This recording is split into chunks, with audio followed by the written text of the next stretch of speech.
নাফরমান বলবে, মাওলা আজ আমি নিজ চোখে হাসর দেখলাম, আজ আমি আখিরাত দেখলাম, আজ আমি কবরও দেখেছি, আজ আমি জাহান্নামও দেখেছি, আর আমি সব শুনছি মাওলা।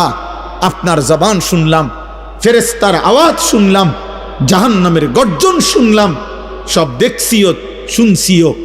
কাজেই আজ আমি নিশ্চিত, ইন্না মুকিনুন, আজ আমি কবর, আখিরাত, হাসর, মিজান, ফুলসিরাত সব বিশ্বাস করছি। অতএব আজকে আপনি আমাকে এই আখিরাত থেকে, হাসরের মাঠ থেকে আপনি আমার আরেকবার দুনিয়ায় পাঠান। আমি যদি এবার যেতে পারি, না আমাল সালিহান, নেকামল করব, আমি নেকামল করব। কারণ আমি তো নিজ চোখে জাহান্নাম দেখলাম, আমি হাসরের মাঠ দেখলাম, আমি ভাবছিলাম এগুলো হবে না, আজ তো চোখের সামনে দেখে বুঝলাম এগুলো হলো।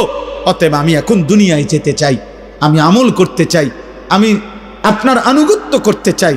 দোস্ত, আল্লাহর কসম, বেনামাজি ছেলেরা, এই আব্বা, তোদের প্রত্যেককে বলি বাপ, আল্লাহর কসম তোদের নামাজ পড়তে মন চাইবে রে বাপ, সেজদা দিতে মন চাইবে, সেজদা দিতে মন চাইবে আব্বা।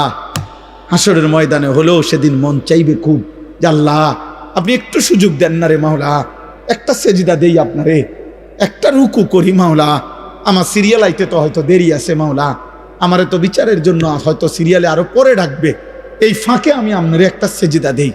আল্লাহ বলেন, ওয়ালাউ শি'না লাআতাইনা কুল্লা নাফসিন হুদাহা। এই নাফরমান, আমি চাইলে তো দুনিয়াতেই প্রত্যেককে সেজদা দিতে পারতাম, দেওয়াইতে পারতাম, আমার আনুগত্য করাইতে পারতাম,